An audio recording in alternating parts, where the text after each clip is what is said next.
Spider-Man, No Way Home, No Place Like Home, stars Tom Holland, Spider-Man, William Dafoe, Green Elfman, Zendaya, As MJ, I think so. Yeah, as what's her name? It's not It's Mary just MJ. Jane. I don't know but her it's real like name, but it's something just MJ. else. I don't know. Do you want to do a quick rundown on Spider-Man? Well, No Way Home? I could. I haven't seen. I didn't even see the last one, so it just kind of this one kind of just picks up where the last one left off. I hadn't seen it, so it was a little. It I was a little told you weird. what happened. You told me what happened. It was fine. That's all you needed. I guess they're fighting on a bridge, and what is it? Mysterio. Mysterio kills himself, and then says that Yeah. Spider-Man killed him, and like releases his identity to the world.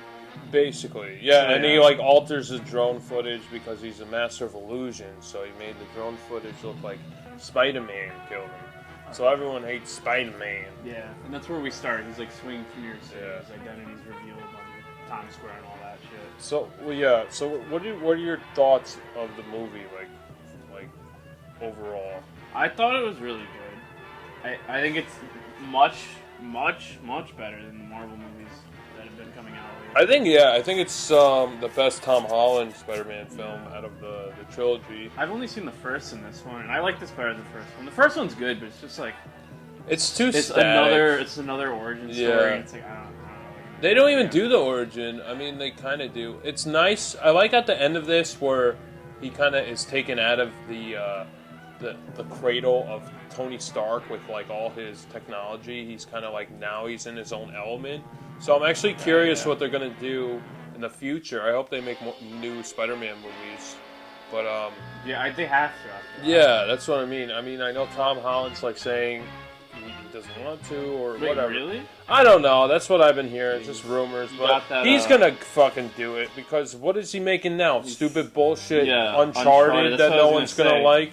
He thinks that Uncharted And then one he's gonna carry. that terrible Daisy Ridley movie that he was in. Oh, I heard that was pretty good. Yeah, no one watched it. So like he's gonna have to be Spider-Man, and it's gonna be cool because it's gonna be like he's gonna feel like he's actually became Spider-Man. This is like because like he's a high school kid, like the first three, and I guess like Spider-Man is supposed to be like a high schooler. Yeah, he's always like. But always like I a feel like story. now he's like real Spider-Man. Like he's gone through loss.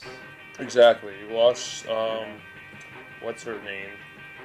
Aunt May. And, And she says, with great power comes great responsibility. You know, right when she said that, she's dead. yeah. So she died immediately after.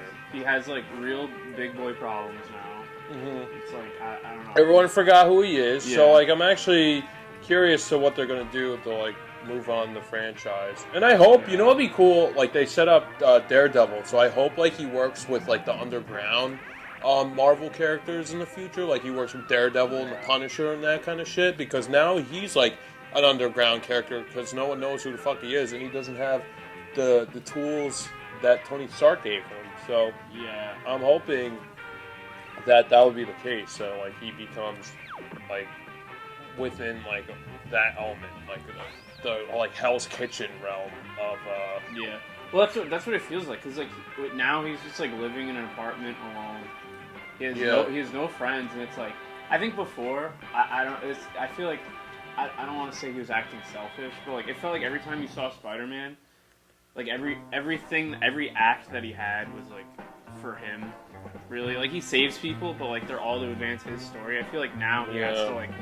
He's literally just gonna be a vigilante now. Like he's gonna be on his own. Yeah, he's like what else does he have to do other than study for his GED and go outside and save random people? Well, he might. Oh yeah, is he gonna even be on MIT because he talked to that lady on the bridge and she forgot who he was? Right? No, in the end of the movie, he's studying his GED. So oh really? he has to like restart high school because he doesn't have records. Oh, that anymore. sucks. Yeah. He has to have. There's something. What? There's something that has to be physical, right? I thought it was just like memories. That's what I'm curious about. You know what else I was thinking about? This is another like kind of plot hole. Yeah. Type. It's not a plot hole. It's just me like picking dumb shit in the movie. But Overall, it's fun, but there is like plot holes and little nitpicky stuff that you can go through. Like him and MJ, like they wipe everyone's brain. Everyone forgets who he is at all. Like not even that he's Spider-Man, just completely forgets I think people know who Spider-Man is, but they just don't remember Peter Parker. Yeah. My thing is, like, he's having that moment with MJ. It's like, why not just, like, pull out your phone and just be like, hey. That's what I was thinking, hey, like, with a physical recording. We have a relationship. Some weird shit's going on. Well, I am Spider-Man. Yeah. You're gonna forget me. And then all he has to do is, like, pull up at her, like, bagel shop or whatever. Yeah. And be like, hey, this video. It's do, like, a 51st Dates thing where, like, he has to record their love life throughout exactly. Because his alternative, which he tried, was just to, like, go in there cold and be like, hey. And, that would have been awkward as fuck. And he tried it, and he just couldn't fucking do it. He knew, And then, like, she has that scar in her eye, and it was, like, kind of like a metaphor that's, like, a scar of, like, on her life, you know, so like she says it doesn't hurt anymore, and she's basically talking about the relationship as well as on top of the scar, like it doesn't hurt anymore. So that's why he's about to tell her, and then he kind of gives back, and he's like, well, they're in a better place than where they knew, at least that's what he thinks. So then he just goes out. I like that theme where he's definitely feeling guilty, where he feels like he's fucking everyone's life up, and he's like, oh man. Yeah, it's cool that he makes his own costume, and he's like right over Rockefeller Center with the big Christmas tree. I like that. I just wish we got a better shot of it. Like, we got to see a better glimpse of the costume that he made. And I thought the, what was it, the Doctor Strange Upside Down realm was so cool. That was like visually interesting. I know, I do. That entire movie is that. I know, I do. I started watching, I fell asleep. But... Yeah, they had, like, the trains. It was, like, a spiral. It was really cool. It was super cool. He was, like, doing his geometry in his head. It was pretty funny. I loved how, like, even, like, when he's going, like, through the buildings, like, they're still playing, like, Christmas music and stuff. Like, there's that, like, undertone. Like, that's the holiday season's kind of coming about. And I liked how they set that up. Oh, there's a couple things I wanted to mention that I forgot during the podcast. Well, Matt was complaining during the podcast about how they added the Captain America shield to the Statue of Liberty. He's like, don't ruin American history. And they literally have that same conversation in the Spider-Man movie, like right in the beginning. Like, you could hear it in the background. And it was like literally what Matt said. And I was just like laughing because it's literally what he said. And there was like other little details too. I actually wrote on. I went to this theater that gives you beer and gives you pizza. And I wrote my notes on a paper plate. So Onward filter. Oh, that's what it was. Yeah. So there's this Pixar movie called Onward that Tom Holland starred in, and I was just kind of noticing little, like, I don't know, I guess Disney Easter eggs and stuff, and I noticed that there was a filter, like he was scrolling through his phone, and it was an Onward character. That was the character he played. That's cool. And I was like, oh, that's him. So I was like, oh, they're getting into your subconscious now as your kids to try to watch their other movies. But anyway, they mentioned Scooby-Doo, which is not owned by Disney, which is amazing. He said, Doctor Strange says, why don't you Scooby-Doo this shit or whatever? Okay.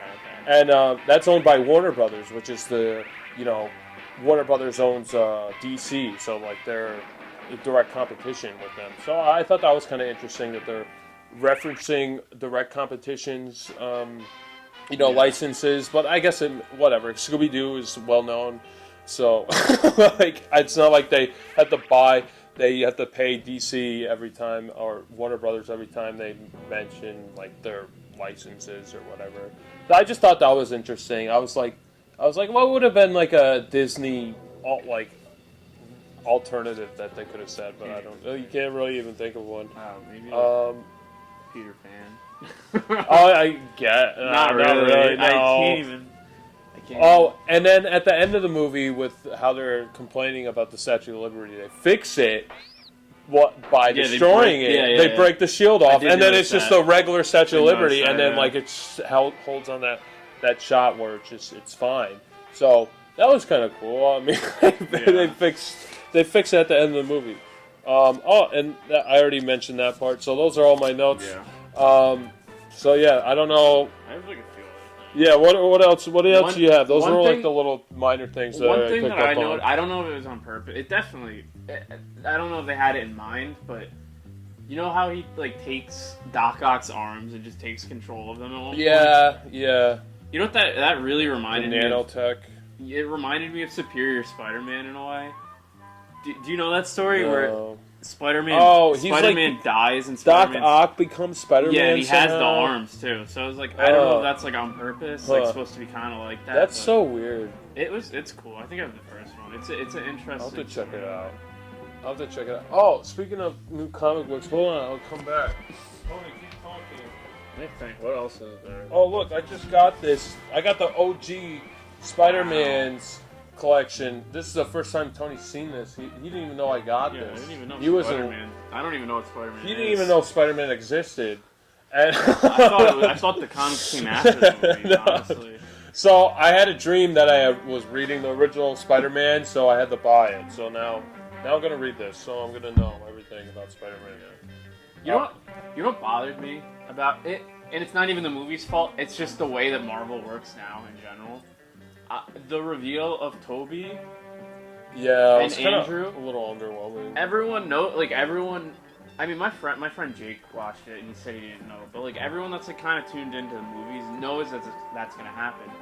So like I feel like that was less of a shock than the fact of all the villains from those movies being in the movies, and that happens first.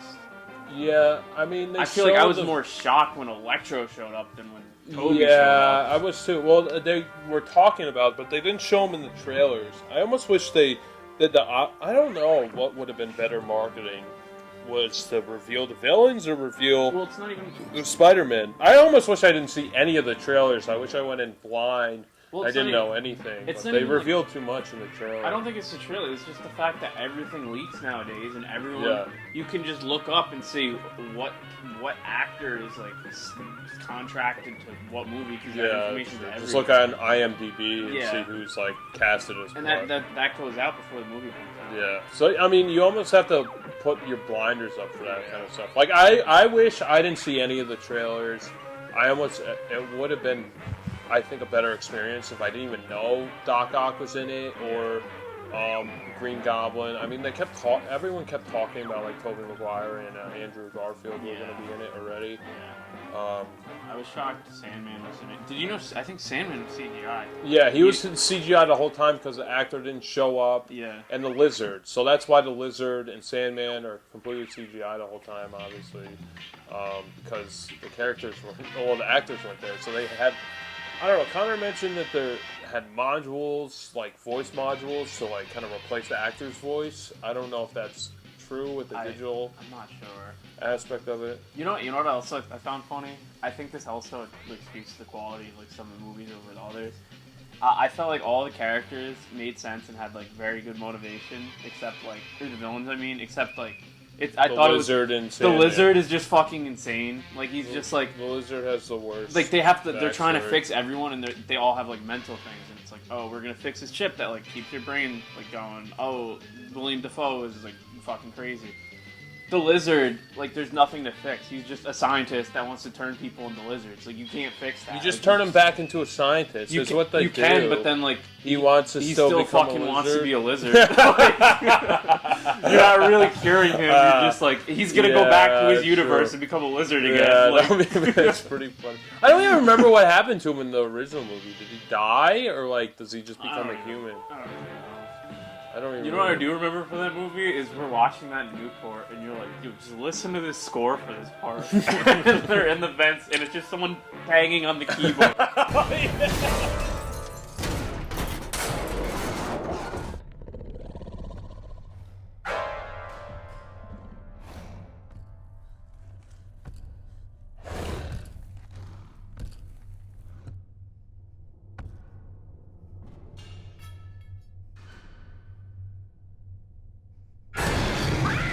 I mean, there's like a lot of nitpicky stuff, like the plot holes and stuff, but I already kind of got in, like with the podcast, and like this movie's such a fun time that some of that stuff doesn't even matter. Like, it's Spider-Man, and you get to see Tobey Maguire, Andrew Garfield, and Tom Holland on screen at the same time.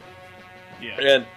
And it's just, that's like the only character I could see this working with. Like, you couldn't do this with really any other character.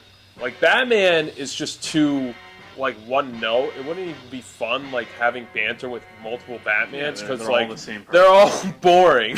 Not boring, but like they're all assholes. Yeah. So like it wouldn't really be fun.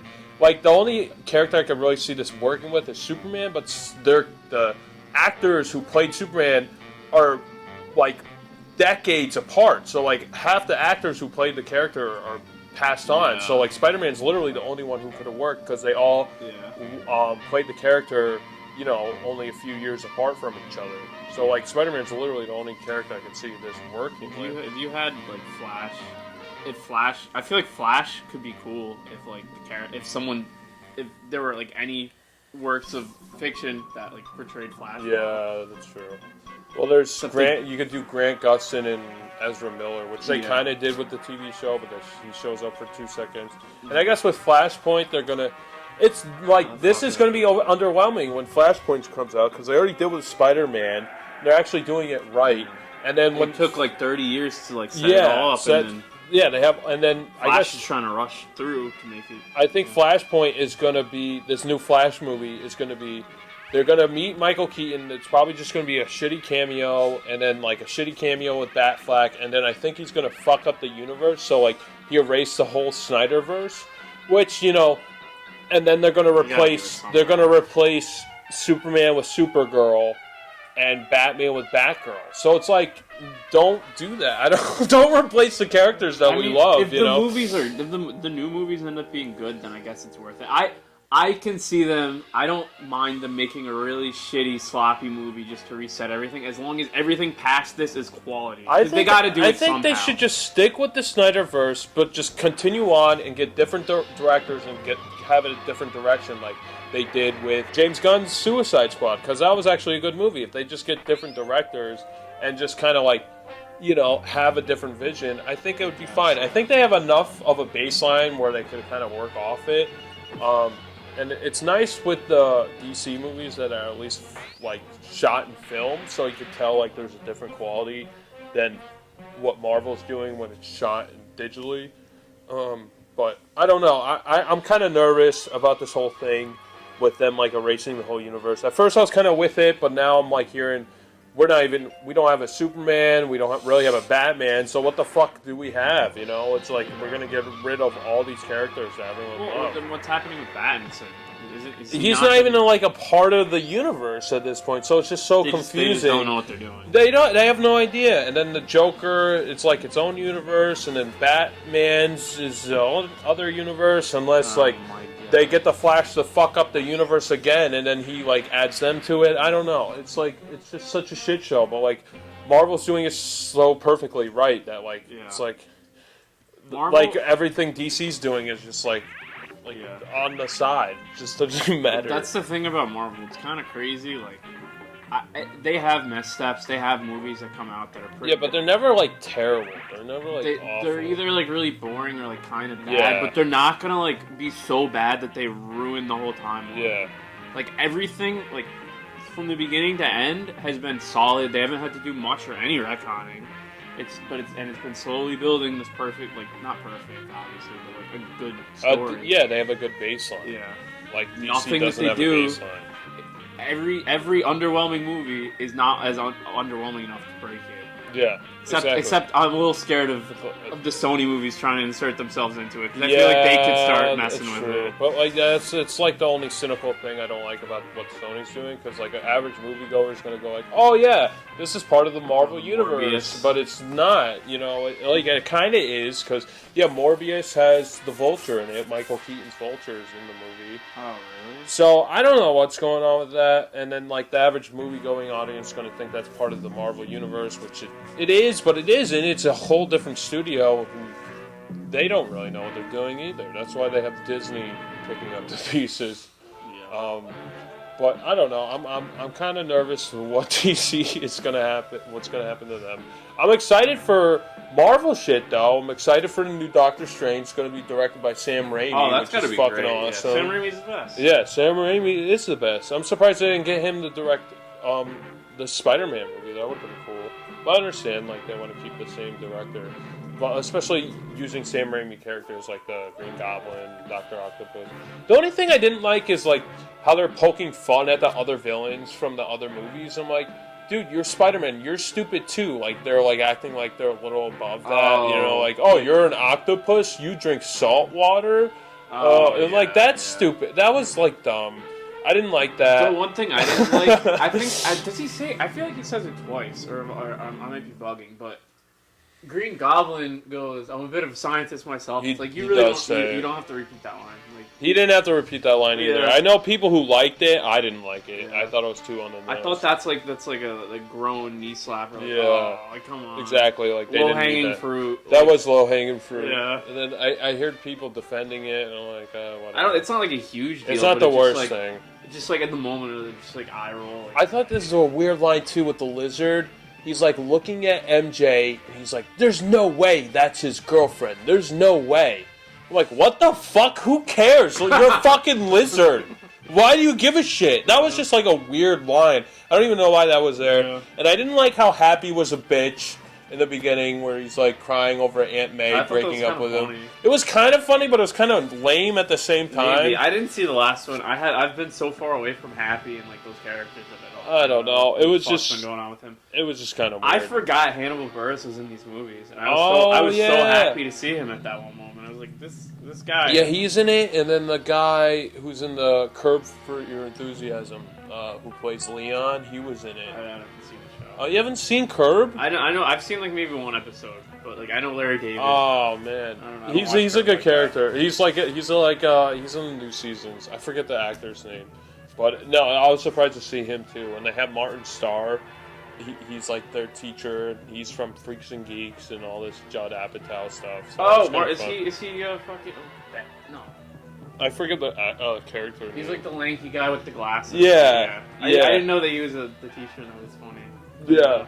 So it's just, I like how they're adding like these actors, like these like niche comedy actors, and it's like supposed to be like not what Judd Apatow like a Ferris Bueller's Day Off like kind of tone is what they're going for with these movies. Yeah, I felt that in the first one absolutely. Yeah, definitely it's like the first one. The first, and I'm assuming the second one because it's also a school trip.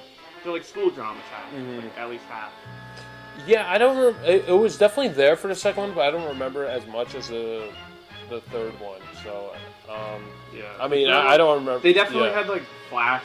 Flash was definitely supposed to be like jokey joke guy. In the third one. Yeah, the Flash is. I don't know. I like how he's like a bully character, but he's not like. He's like a guy who's just trying to gain popularity by using Spider-Man, like pretending that he's his friend, and I kind of like that aspect of it. He's not just like, I'm gonna punch you in your face and steal your milk money, because I feel like that's how people, like kids these days. That's more bullies now, yeah. Then that's like more like an '80s bully or early 2000s bully at that point. But do you have any final thoughts on Spider-Man No Place Like Home? I thought it was good. A lot of people say they watched it a bunch of times and they were like, "Oh, this movie didn't drag at all." Maybe my attention span's really bad. I felt like it kind of started to drag in the middle a little bit for me. I really liked it though. Other than that, William Dafoe is great. All the villains are great. I think the villains are the highlight of the movie. Yeah. I will say one more thing. I think we were like both laughing at this during the movie, but like I feel like Tom Spider-Man. I know this is like on purpose, but like I feel like he's kind of an idiot. Like yeah, at first I kind of agreed with you, but the second viewing I was like, oh, it kind of makes sense for his character. He's trying to save everyone, you know. It makes sense for the Spider-Man character. I felt like that too when I first watched it, but after a second viewing, I kind of like I anticipated what was going to happen, and I was like, oh, okay, it makes sense for the character, and and Aunt May's basically the one who's like showing him the way, like, oh, you have a responsibility, you know, you have to do these things. So like I thought it was fine. It was kind of stupid. I mean, it I don't know. It makes sense for the character. Yeah. We're talking about how he opts to not let the villains die and instead go on this harebrained scheme to rehabilitate them, which works. He does save them, but in the moment, I'm watching it and I'm like, this is just not smart. Just send them back. Just send them back. Yeah. You might be messing up the timeline, which you ultimately do, but I don't don't know. I feel like at that moment, I'm personally thinking, yeah, Doctor Strange, he is more experienced with the multiverse. I'm just listening to him because I don't know what I'm dealing with right now.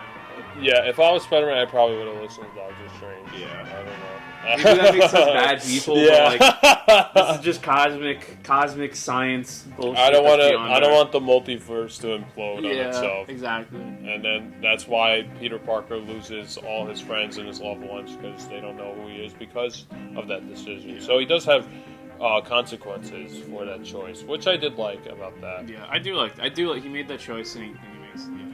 And it actually made me like Jamie Foxx's Electro. I was like, oh wow, I actually like this character now. He's actually a character. Yeah, he's actually a character, and Andrew Garfield had something to play with because they actually had a decent script. And I would see an Andrew Garfield movie, like another Spider-Man. I would be interested in seeing it. I haven't seen the movie.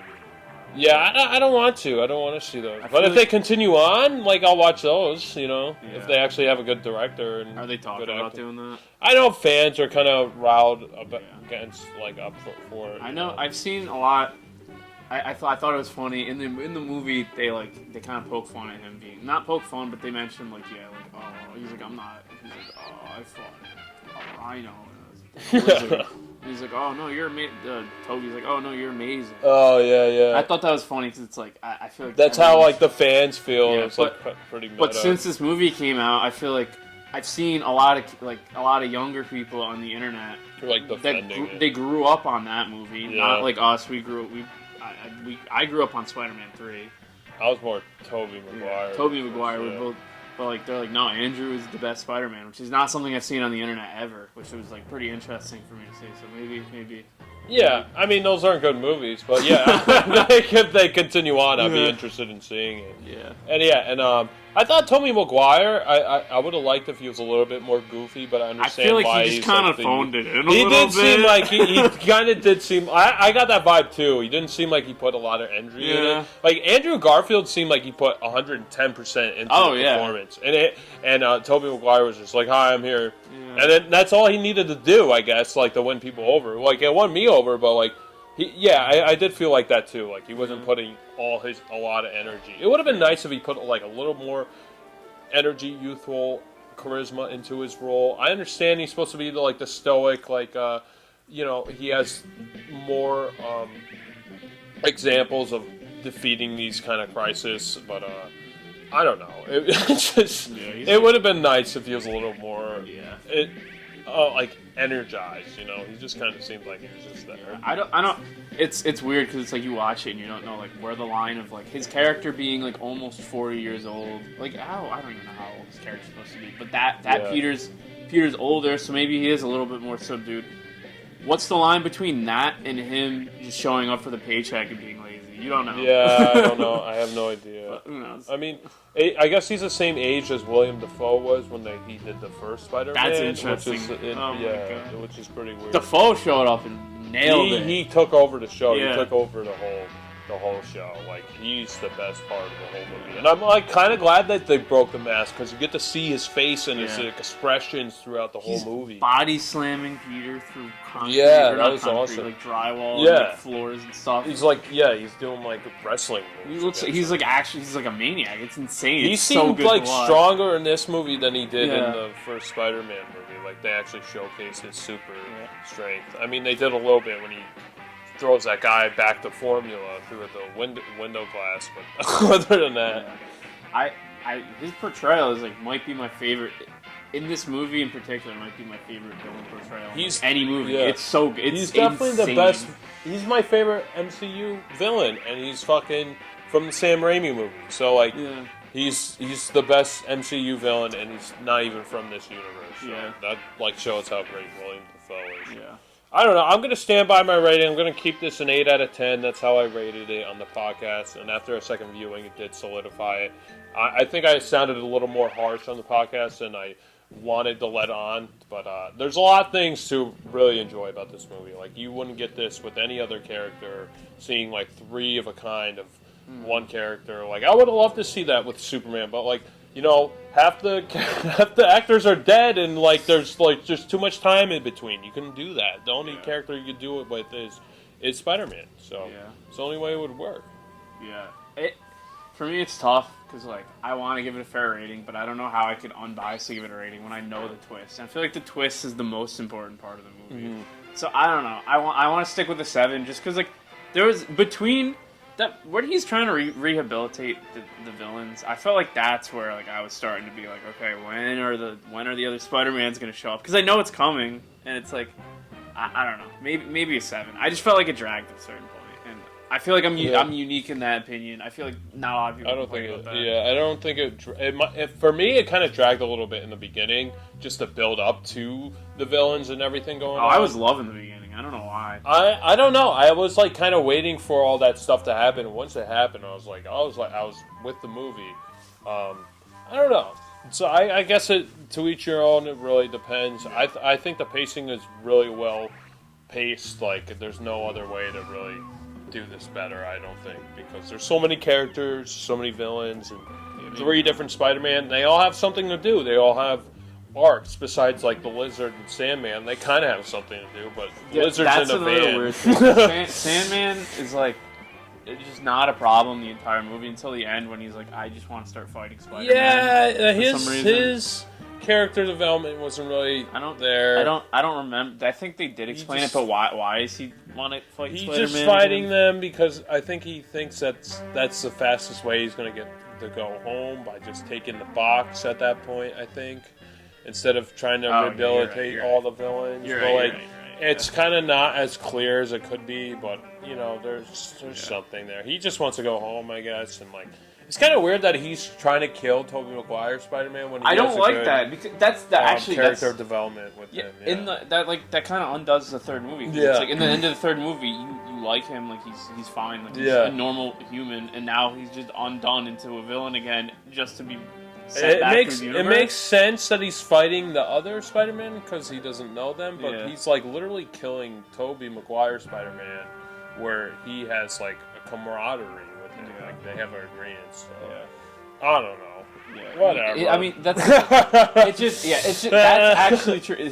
That bothers me because his character is redeemed in the third movie just for it to be undone. And I feel like that's kind of bad, but I don't know. But he becomes regular man now, so it's okay. Yeah. I don't know. There's a lot of nitpicky stuff you could pick and choose from this movie, but I think overall it's an enjoyable time, and I think. You know, I think the movie's so like too good that like it overcomes all that stuff. Yeah. Like if this was a worse movie, then I would be more focusing in all the nitty gritty.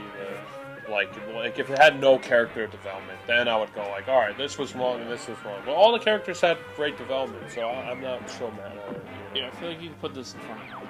Yeah. Regardless of how many Spider-Man movies they've seen, and they'd enjoy it. They'd at least you definitely get more out of it if you see the other Spider-Man, Amazing Spider-Man, and the Tobey Maguire's. Like if you see all of those, then you would definitely get more out of it.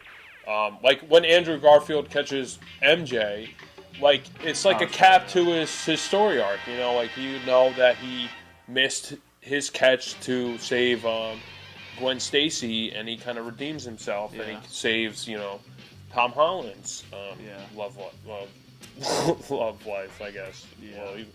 Well, so that was nice. Love life. Not for really. it to be destroyed in like 20 minutes. Yeah, exactly. Anyway. Then it gets ruined. But I mean, like he saves the girl at the end. That's what I'm trying to say.